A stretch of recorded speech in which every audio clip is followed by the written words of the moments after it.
Signal ছেড়েছে traffic police, কিন্তু তারপরও মূল সড়কের চৌরাস্তায় ঠায় দাঁড়িয়ে প্রায় প্রতিটি লোকাল বাস।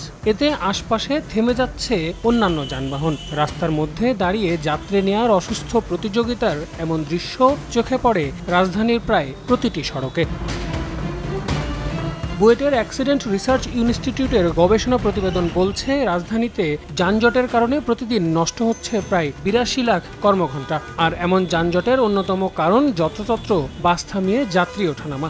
যেখানটায় যাত্রী ওঠানামা হচ্ছে তার থেকে ১০০ গজ সামনেই কিন্তু এই যাত্রী ছাউনির সঙ্গে বাস স্টপেজ। তবে দীর্ঘক্ষণ ধরে এভাবেই খালি পড়ে আছে এই যাত্রী ছাউনি। তেমনি একটি বাসও এই বাস স্টপেজে কিন্তু থামছে না।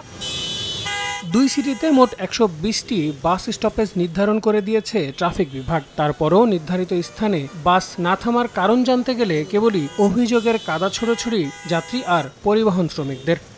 পুরো রাস্তায় স্লো হালকা করতে, কিন্তু এটা রানিং এ চলতেছে আমাদের ডিউটি। সবাই এখান থেকে উঠতেছে, তো এই জন্যই। এখানে তো দাঁড়াইলে তো যাত্রী হয় না, বাস স্টপ থেকে ওঠা যেত না। না না, যাত্রীরাও নেই নামে, এই জন্য নামাই ভাই, নাহলে নামাই দাম না। মানে রানিং অবস্থায় চলে যায়, বলে যে একবার নামাই দেন, মানে বাবা আগে দেন। যাত্রী নামে ওঠে কি করবে না নামালে মানে বিভিন্ন বাসায় গালাগালাজ করে। জীবনের ঝুঁকি নিয়ে দেখলাম এখানে আপনি রানিং গাড়িতে উঠলেন, সামনেই বাস স্টপেজ ছিল, সেখানে কেন গেলেন? তাড়াহুড়োর ভিতরে আছি আর কি, এর জন্য আর কি চাচ্ছিলাম যে এই বাস সামনে যেহেতু। প্রতিদিন যানজটে নাকাল হলেও নিয়ম মানতে নারাজ নগরবাসী, সঙ্গে বাস চালকরাও। কেউ কেউ দায় এড়াতে ভান ধরছেন ব্যস্ততার। তবে বেশিরভাগই স্বীকার করলেন এমন অনিয়মের কারণেই দীর্ঘ হচ্ছে যানজট।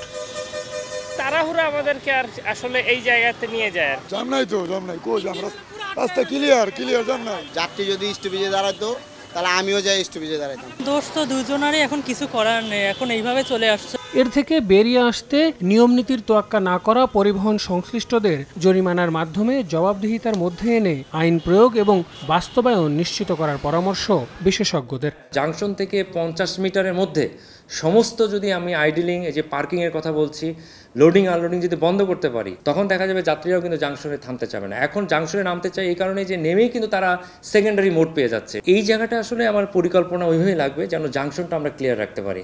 আমার মনে রাখতে হবে জাংশন আসলে আমাদের হৃৎপিণ্ড। সবার আগে পেনাল্টিটা বা উৎসাহ দেওয়া এবং বাধ্য করা দরকার বাস মালিকদের এবং বাস যারা চালান, তারা যদি যত্রতত্র না থামান তাহলে আমি যতই হাত তুলি তখন তো আমি উঠতে পারবো না। আমি যখন 2 দিন দেখবো যে আমি হাত তুলে বাস থামে না, তখন আমি ঠিকই কিন্তু বাস স্টপেজেই যাব।